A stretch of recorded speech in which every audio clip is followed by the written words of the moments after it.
fit check.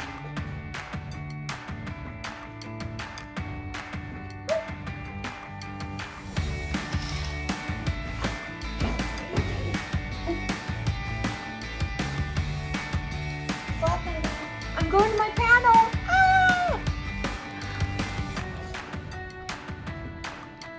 Came to the panel.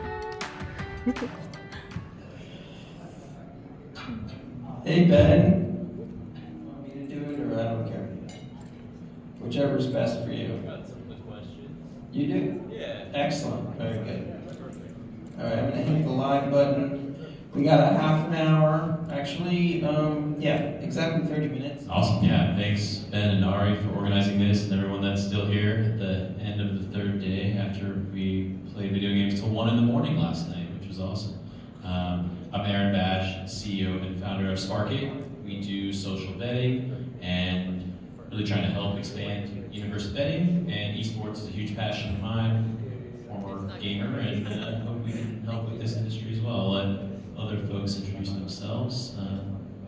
Hey, I'm Slot Bay. I am a content creator, YouTuber, and I have a pretty interesting background in the gaming industry, and I'm so excited to be here. Hi everybody, my name is Ben Bodziner. Pleasure to speak here. Thank you guys for having me. Work for US Integrity, which is a Las Vegas-based company that works with almost every major collegiate and professional sports league to provide integrity, monitoring, education on the sports betting field. So very excited to be here. Awesome. And so we're going to talk about influencers, which was a topic earlier. And I think the first thing we should talk about when we're talking about influencers is what is an influencer? And I know Slotbuddy has a great answer. Yeah, an influencer is anybody that can influence the sphere of people they're around. The interesting thing is I've been an influencer officially about 18 years. Nintendo found me online. I had a very large playgroup spanning 3 states of over 800 women, and they found me through Meetup using a marketing agency in LA, and they were like, wow, you're perfect. We're looking for your scope of influence. We want to reach the mothers, we want to reach the children, we also want intergenerational families. So I reached out to my group and found more Nintendo influencers, and they used me for 7 years for 3 product launches, and it was fantastic. And influencing really wasn't a thing. Facebook really wasn't a thing. They didn't ask anything of me other than to do in-person events with my community, giveaway games. It was the time of my life, and my kids thought it was just so fun. And so now my baby has grown up and he's going to college to make games. So we're a gaming family. And the secret is they didn't know, but my husband was a Sony architect. So we were making EverQuest at home, but I was keeping it secret. Working for the enemy there. So I think, you know, we all see value in how you can use social media and influencers, but just an anecdote from my experience, one of the first times we had funds as the startup, we went and spent $10,000 on an influencer, and it was horrible. So, what are some key factors that determine a good influencer, good brand, you know, how to use it correctly? I know both of you probably have some comments on that. Ben, you nod your head. That's an interesting question because just to your point, you know, influencers not necessarily, you know, have to be like the perfect speaking, no cursing, you know, perfect, you know, only complimenting the game. The way that kind of the world's going, and the streaming platforms is a major component of this in today's world, is, you know, an influencer can be someone who, you know, brutally, honestly critiques the game so that there's improvements and that there's sure ways to combat, you know, some of the issues that we see in the sports betting world, and some of the issues that we've seen in just video games and esports itself. I think one of the best examples I can think of, one of the major esports, League of Legends, they had a massive influencer by the name of Tyler One. Tyler One was a former influencer. He streamed to 10,000, 12,000 concurrent viewers. but he was brutally honest, and he critiqued some of the people at Riot Games, and you know, they didn't take it very lightly, and they eventually banned him from playing League of Legends on any streaming service for over 2 years. It turned out to be a bit of a mistake for them. They kind of owned it, and now they work alongside Tyler One, and they make great content. So, you know, things can change, and I'm not going to say Tyler One didn't cross the line a time or two, but, you know, it's really interesting that influencers are not just complimenting games, they're really just honestly telling their community what they think, and it seems to be a pretty positive trend. Yeah, and he's back and bigger and buffer than ever too, which is great. I know with that in mind though, like there is an importance of getting the right influencer for your vertical. And I know you have some thoughts on that. Definitely. I'm not for everybody. I'm like a niche market. I like to share what I like on my channel. I'm a vegan, and vegan is only 5%. So most of the time I do get hate, like eat a burger, you know, and that's okay. I don't mind it. I know I'm a niche market. I'll be right for the right people. But I think that's where people pick up on my authenticity. So I just go with what I know. And as you know, someone that wants to hire an influencer potentially, you know, how do you assess for that kind of, you know, realness, and just tossing in some numbers in there too. Sometimes people have fake accounts. So just that whole idea of, is this a real person? Is this a real account? Do they have real influence? How do you kind of figure that out? I don't think it's necessarily about online anymore. I think it'll never get away from your influence of who I am around right now. I think we did get away with the online, and you can easily boost things up, but it still gets back to, you can't get away from, how do you feel when you watch Slot Money? Do you feel like you connect, or do you hate her? Because sometimes your biggest fans are the people that don't like you, and they can't help but visit and just take, and they really still follow, even though they might not like you. So you're still influencing. It's amazing. Yeah, that's interesting. Yeah. I guess, you know, as we're trying to align folks with the casinos, you know, what are some good, I guess, do's and don'ts in terms of, one, what influencers should do, and two, like what we should be bringing onto our property, being, you know, mindful of age regulations and just other sensitivities there. Well, I think we gotta keep up with the TikTok trends and not be scared of being embarrassing or having a TikToker do something a little stupid, because that is where people go to. We don't look at the phone book. We look at TikTok for a restaurant review, and we don't watch TV, we watch YouTube. So the YouTube and the TikTok is where people are looking at me going, I went to a restaurant and this is what I got. So we got to remember, people really are influenced by anybody run-of-the-mill who might just put a camera up and share their opinion. Yeah, and I think we were talking though, and you told me that one of your influencer friends was asked to leave a casino for that. So I don't know, Ben, if there's thoughts, like, are there things that, you know, on the integrity side or the casino side that they don't want the influencers doing, or you know, what are those flags? Yeah, I mean, look, it's just like any other job, and you know, the way the world's social media is such a massive thing, and it is big now, but there's been, it's been here for a while, and you know, there's you know, going through college, and you always hear the type of things like, oh, be careful what you post on social media. So I think it's a little, I think one of the don'ts is, you know, obviously everyone is entitled to their own opinion. We're in a great country with freedom of speech. It's just some of these massive opinions and associations you can have online can really hurt, you know, a brand deal down the line. And you know, maybe although your opinion might not be wrong in the popular opinion of most, that brand might not have to share that opinion. So you might want to be careful of what you post on social media, and just the sheer you know, really controversial topics is tough to really get some of those major brands on board with you in the future. Yeah, and I think a topic came up maybe at this conference too about, you know, people are selling their picks and advice in terms of, like, you know, bet on this sport, follow me, and you're going to win money. And yeah, are there certain things that you think from the integrity side? Like, you know, I know there's a Sharp Rank cool app that tracks how pundits are doing and things like that. Are there things like that where people could have some repercussions for giving bad advice? And I don't know, just kind of curious your thoughts on that.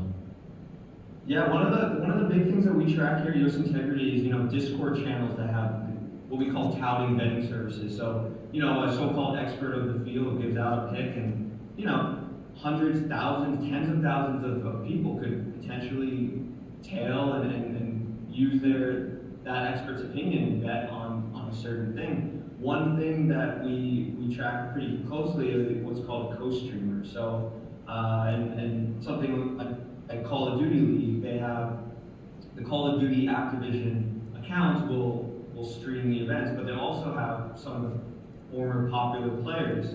One of the big ones, Seth Abner, played for Optics. Optics Scumpy will get 15 to 20,000 concurrent viewers in his stream. And he, of course, he has his own opinion. He was a professional player for a decade or so.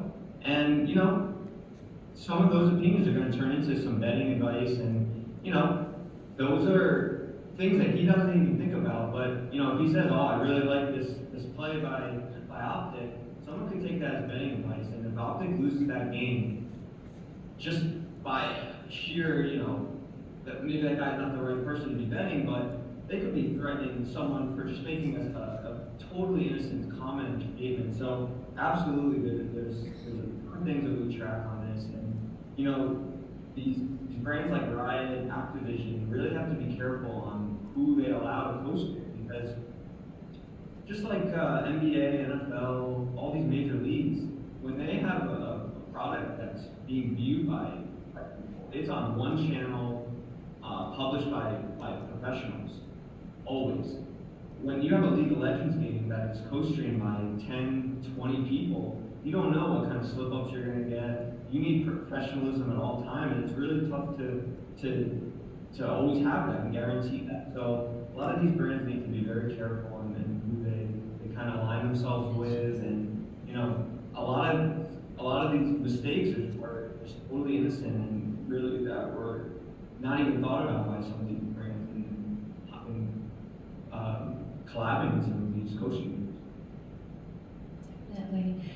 Some of my friends that I just wanted to send a shout out to, hey, Vegas Low Roller, he's one of my buddies. He's one of the first YouTube slot influencers I met. He has 330,000 fans, and he was just brought on by Rampart Casino. So now, anywhere in Las Vegas you go, you can see billboards with Vegas Low Roller, and it's a seal of approval, Vegas Low Roller approved.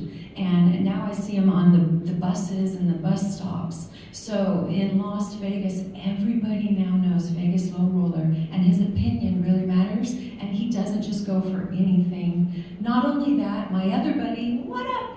Hey, Cowboy Slots. He has about 220,000 fans. Now, I go to Shoshone Rose. They know how important he is, and they put in Cowboy Slots section, and it is all the slot machines that he plays on his channel and recommends. And you better believe, because I went there myself, I drove to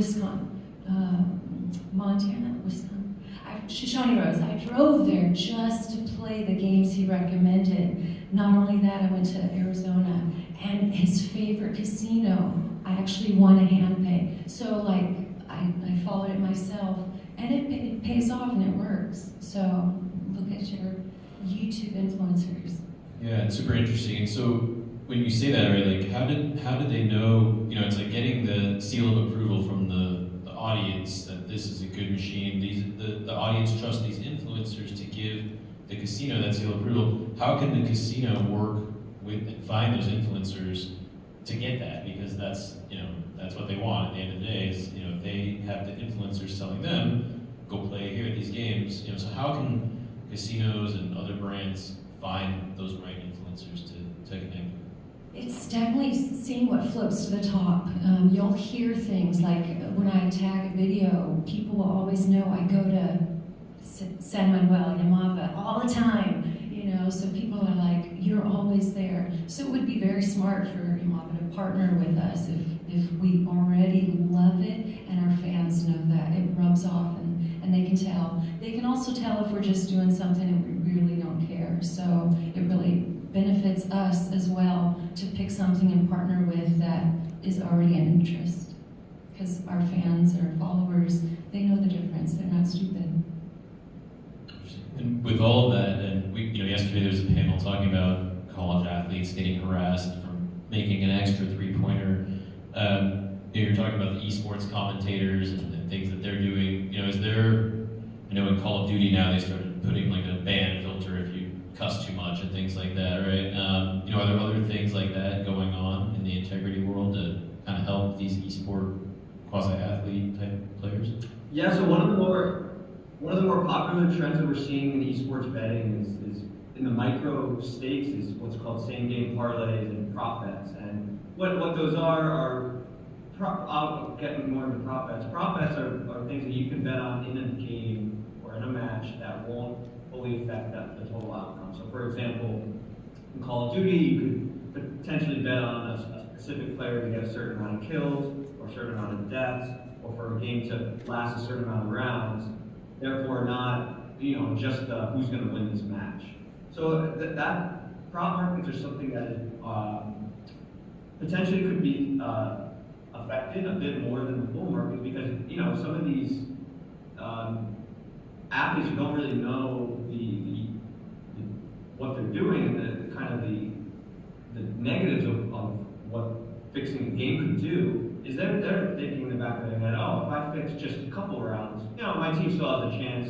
We're not directly losing the game on purpose, so it's not that big of a deal.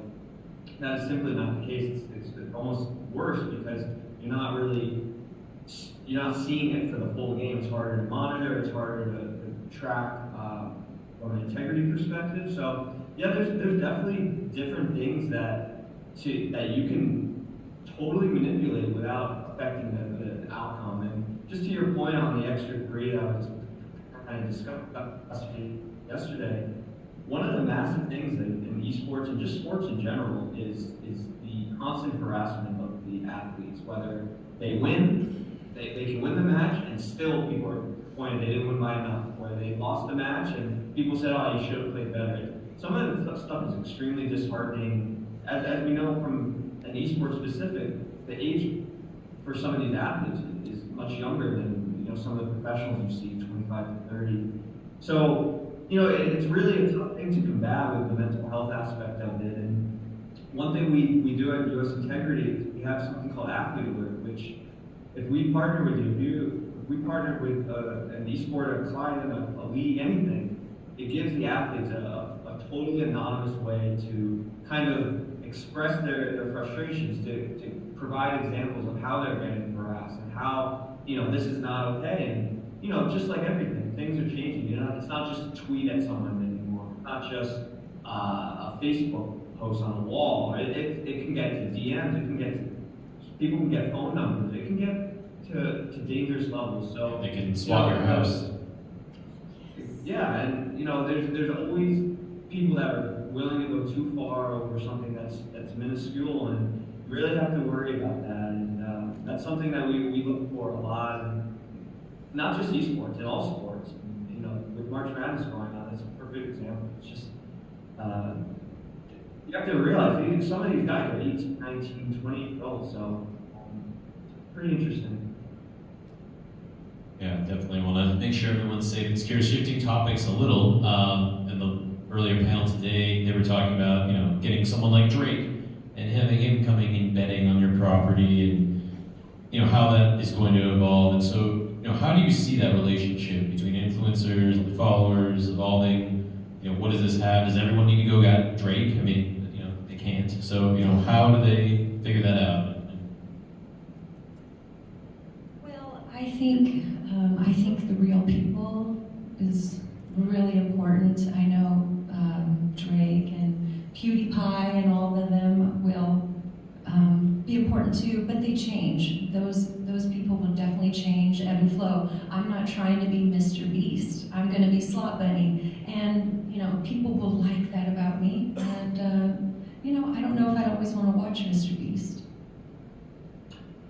Yeah, I think one of the biggest examples you can give in that is, cable TV has followed kind of the same path in sports for so long, and a lot of the commentators that you have for these major sports are all ex-players, some of the old guys that, were popular guys when they played, and sure, a lot of them still listen to what they say, and they obviously have sharp opinions, but just like Slot Bunny said, there's always a unique demographic for every game, for every style of esport that won't like that, and there will always be people that are looking for different, unique opinions, and just having different content on will always be popular. And I think that's what some of these leagues and some of these esports need to kind of figure out is, sure, there is definitely a popularity in seeing former players talk about it, but there's also, not everyone who is a professional, not everyone wants the high level thinking. People want some more fun. People want some less, betting stuff and more, fun. And you see that in pro sports. I think casinos need to adopt that as well. But, to go back to something earlier you said, to get people into casinos, I think you're seeing events like TwitchCon, giveaways, unique ways to gain new fans. It's an ever-changing market. I think some of these casinos need to step outside what's worked the past couple of decades and see, like, look, we need to think outside the box a little bit more in some of these situations. Yeah, I mean, ultimately, I think, and this is a little bit more my vision of the future, but since we're talking about that, like Tim the Tatman versus Drake type thing, eventually I see that where, they already have their crowds, they're putting bets together, why wouldn't their audiences just bet with them, right, in these environments? And, what kind of things would we need to do? I know your CEO talked about, following this straight line path from sports to esports to get it legalized, but now as we're talking more, it doesn't seem like that's the exact case. What do you kind of think about some of the nuances that need to take place to get to that level where I get to bet with Drake or Tim the Tatman or one of these influencers, or maybe I get to bet with Slot Bunny on her slot machines? Actually, I'm going to be in a slot machine. I do have breaking news. I will be in a slot machine. There you go. So. It's a photo. It's a photo. It's not Slot Bunny, though. I entered a contest. It's a Slot Bunny photo. So just talking, I think that the Drake example is a pretty good one. He's someone that a lot of people like, and even if you don't enjoy a video game that Drake likes, or a sporting event that Drake likes, just because you like Drake's music, you might be interested in taking a bet that he might, obviously not for the amount that he had it, but Drake has it, why not?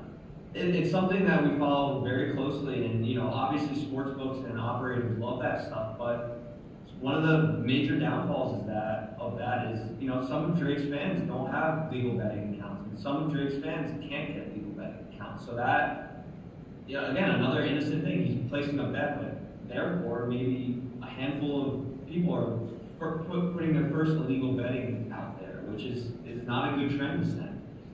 I think the ways we can kind of combat this is, although Drake's getting massive payments from some of these offshore books, he needs to realize that this is not an acceptable thing. He needs to have integrity for his fan base. I think it's partially on him to realize that he's putting some of his fans at risk with some of these decisions he makes. And although it's not a life or death decision, that for him, addiction is a real thing for some of these people, and he doesn't know who he's affecting with some of these decisions. So I think that some of these companies that do work with influencers can sort of combat this with working together on this, and kind of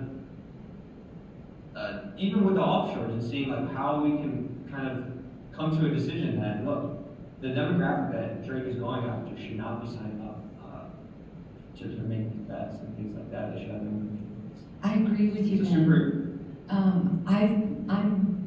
I get contacted a lot for partnerships and working with people and companies to be spokesperson, especially the start of the year and everybody's got their marketing budget. Well, right now I'm just being bombarded with online casinos, Bitcoin, and they're looking for me to host events, run events, tag on to events after my live stream, just all kinds of things. But they're offshore, they're not reputable, and I don't want to lead any follower to them. So I turn them down, and I actually have a couple that won't take no for an answer, and they're just trying.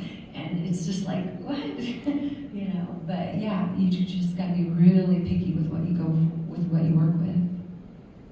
And just to kind of piggyback on that, honestly, the unfortunate reason is that they can offer more to some of these influencers is because they're not paying the correct taxes, they're not paying for the correct odd fees that legitimize sports. And you know, that's why some of these offshores get, you know, there's esports events that are what we call pass posting. They'll have a noon start on their offshore account, but the match really started an hour prior, and people hit them for a lot of money. But that is such a rarity in some of the major legal sports books in America, because they have the correct data and things you need put in place to avoid these mistakes. There's a lot of steps that are not taken by offshores that are absolute necessities to run a legitimate online legal business. Yeah, with that last one, get a little spicy on the last comment, because we're in a state where there isn't sports betting. So what do you do? Want to bet? Yeah, it's an interesting one.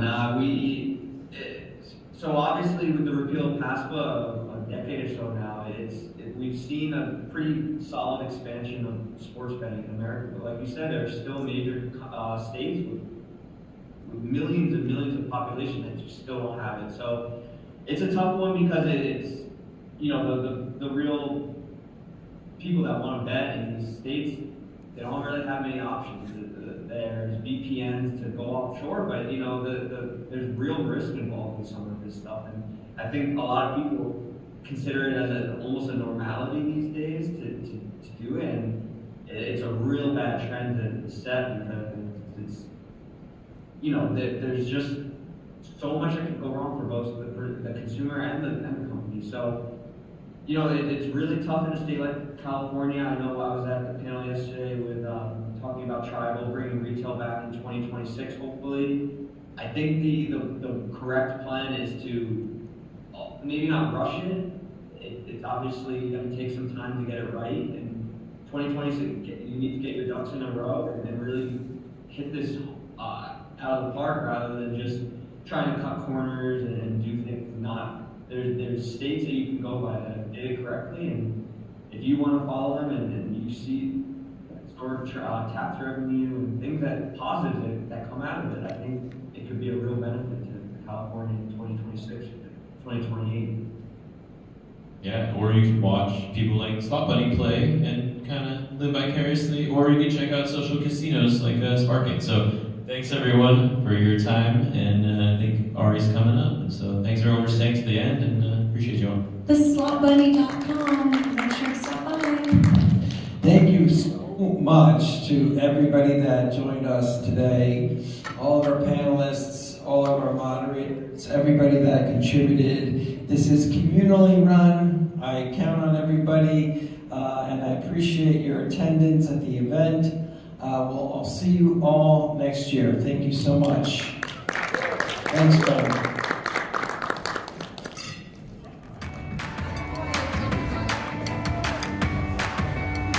Thanks for watching. Please make sure to like and subscribe. Hey, if you have some time, why don't you watch some Slot Bunny? More Slot Bunny all the time. And you know what? I really recommend that one, of course, and even better, that one too. So drop me a like, let me know what you love, and even what you don't. I want to hear it. Okay, bye guys.